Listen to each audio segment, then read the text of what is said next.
Hello everyone, checking back in here on the Big Three. Before I get into it, some people came in and saw one of my videos yesterday, probably the first video they saw, and misinterpreted some of my statements, so I just want to clarify. The losses that I was talking about becoming numb to are over the past 8 years of trading penny stocks, moving on to stocks, moving on to options, and now moving on to the cryptocurrency space where I feel I am very prepared for trading and have absolutely no emotions when I'm going through it. So no, I am not taking tons of losses in the cryptocurrency space. I have a loser every now and again. I come on here and admit when I am wrong, and I think I've done that 2 or 3 times in the past 3 months.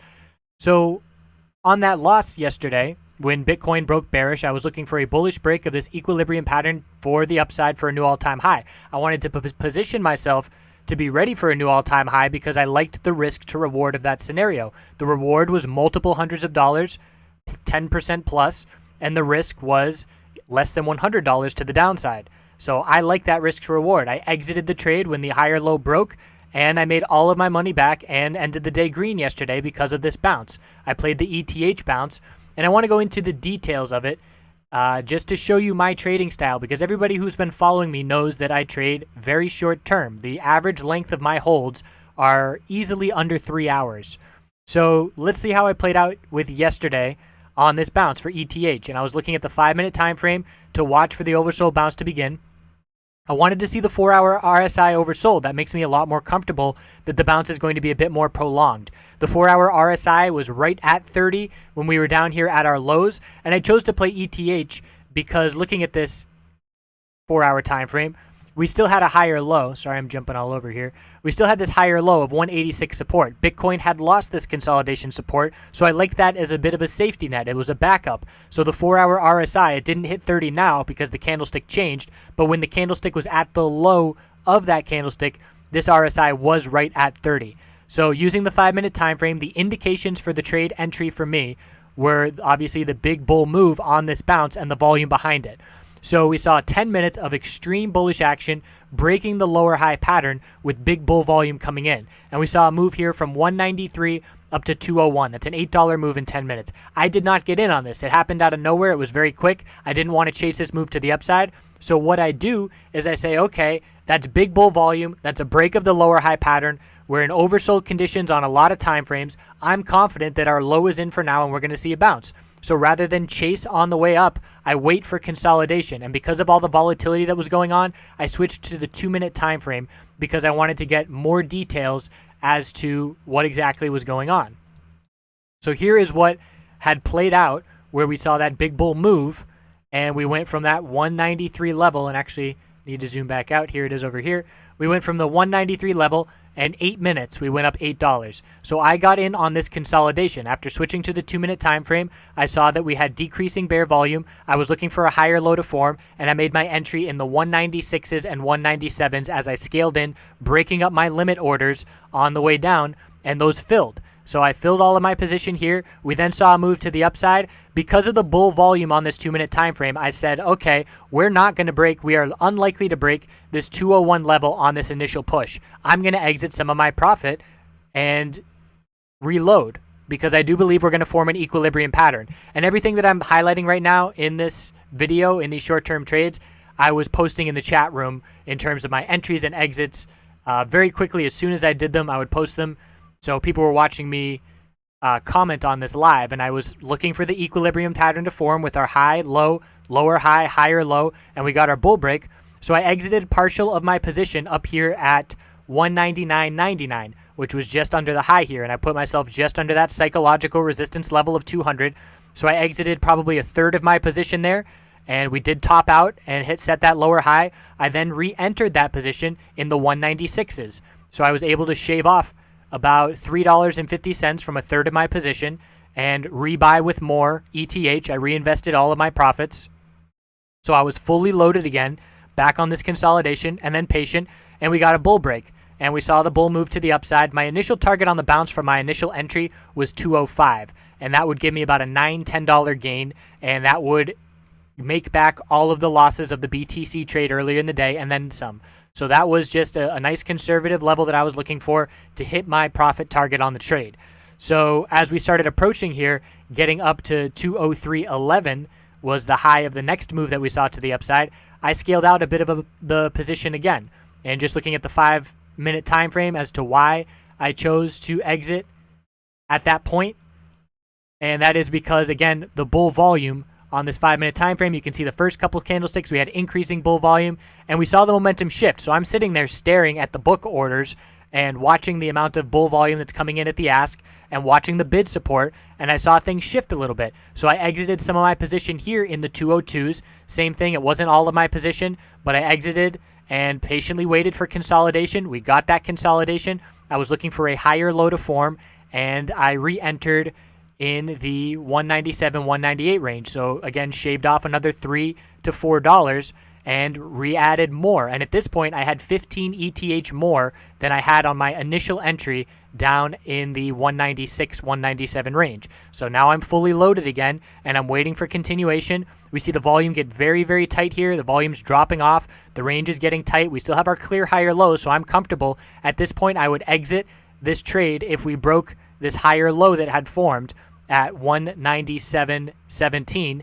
We saw the bulls show back up, increasing bull volume. I exited the rest of my position in the 207s, and at that point had made back all of the losses and was profitable on the day, and then exited.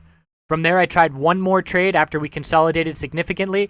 I had bids placed at 210 and 201.10, trying to catch this move to the downside, and it dumped very quickly. Literally right after I put my bids in, we flushed, and it was a very quick dump, and we bounced pretty decently. We had a $4 bounce there. I thought I would give myself the opportunity to see if we would get continuation to get back in on a cheaper reload. We did not. I exited some of my position literally at the high of this bounce of 203.99. It was my order that was filling at the top there.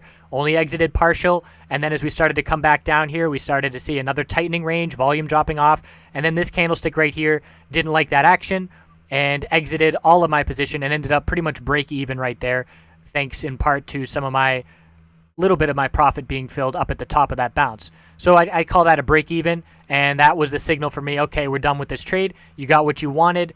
That's your, ended up being about a $12 gain on ETH position, and that was that. So that was the end of my day, and I didn't even try to do anything else after that because, again, very happy with the way that the day went, happy that I recovered those losses, and from here, we now have very clear patterns setting up.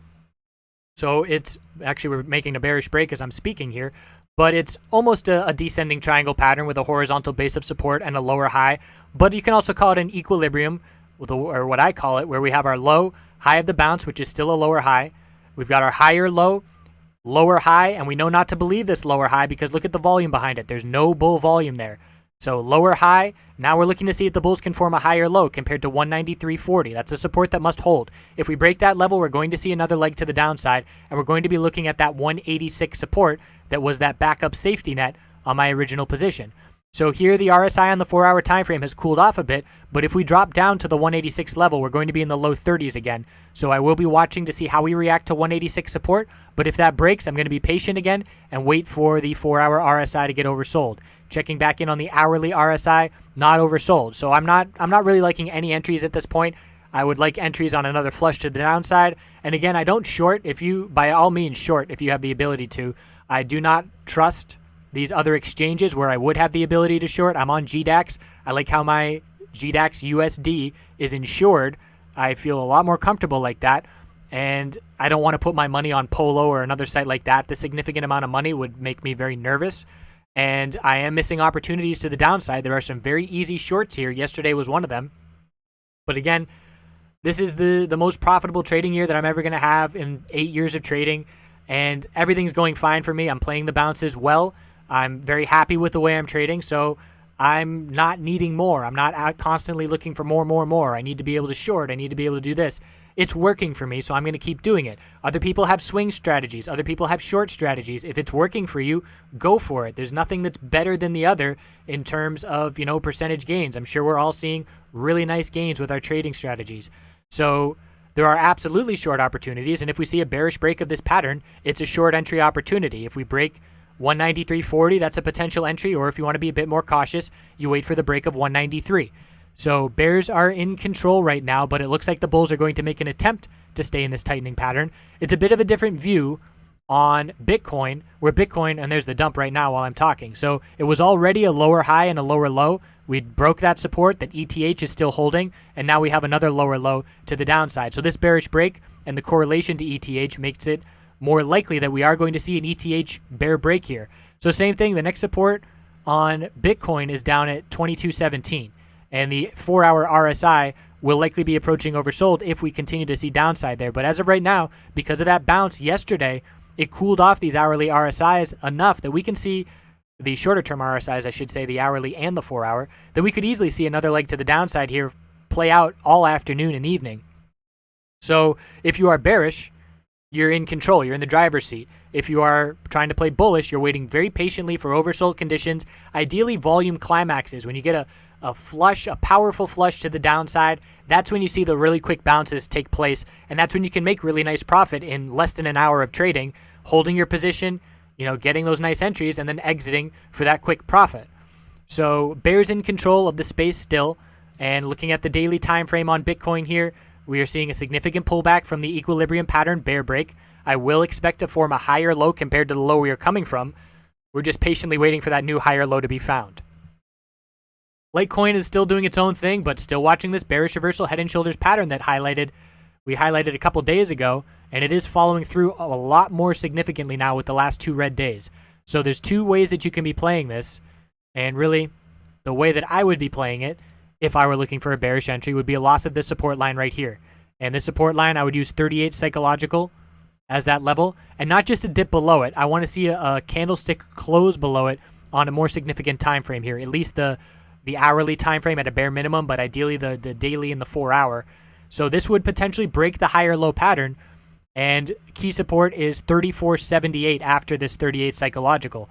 So bears are close to changing this trend here. We've been saying how Litecoin has been the strongest of these names because we're still in a clear uptrend on the daily. That is in jeopardy now, and if this break occurs, Litecoin's going to be a really nice short as well. RSI levels are not nearly as oversold. We look at the hourly time frame, we can see a similar pattern of lower highs and a horizontal base of support. Has not broken bearish yet. You could put a support line right there and watch to see if the bulls are able to hold it. Unlikely they will because Bitcoin just broke. And looking at the 4-hour time frame to get the RSI here, we can see that we're not oversold. So the next support, looking at the shorter term time frames, 39.68, then we're looking at 38, and then we're looking at 34.78. So there is a lot of space to the downside after 38 support on Litecoin, depending on the RSI levels. Personally, I do not make bearish entries when I'm playing stocks and playing options. I do not make bearish entries if the RSI levels are already oversold. It's just a rule of thumb that I stick by. I try not to chase and make bullish entries when the RSI is in the mid to upper 70s. And the same thing with bearish entries. If we're under 30 RSI, I know a short-term bounce is coming in the near-term future, and I will hold off on that. So if we break 38 and we're not too oversold at that point, that's a really nice bearish entry. So again, bears are in full control of this space right now, and my strategy is short-term trading, day trading, quick flipping. It is potentially more difficult, but my job right now is teaching people technical analysis. I'm on the computer all day. I'm covering the stock market. I'm live broadcasting 2.5 hours a day. So I'm here and I'm sitting here and I'm watching it. So I might as well be, trading to the best of my ability and taking advantage of these short-term moves. If you are working full-time, or if you don't want to be sitting there staring at your computer, absolutely use a longer-term swing trading strategy, and you can definitely benefit from that, and you don't have to be subject to all of these quick moves. If you are doing a swing trading strategy, you're focusing on the daily and the weekly time frame, maybe the 4-hour chart, but anything under the 4-hour chart really is just giving you some minor details that might make you change your game plan. I would suggest sticking to the longer term time frames if you are swing trading, sticking to the shorter term time frames if you are day trading. There's no right or wrong way to do this. If it's working for you, keep doing it. So I appreciate you watching. We'll keep checking back in here. I'll look to do an altcoin video this weekend, still pumping away on that course and looking to have that out towards the end of August. So I appreciate everybody watching, and I hope you have a good rest of your day.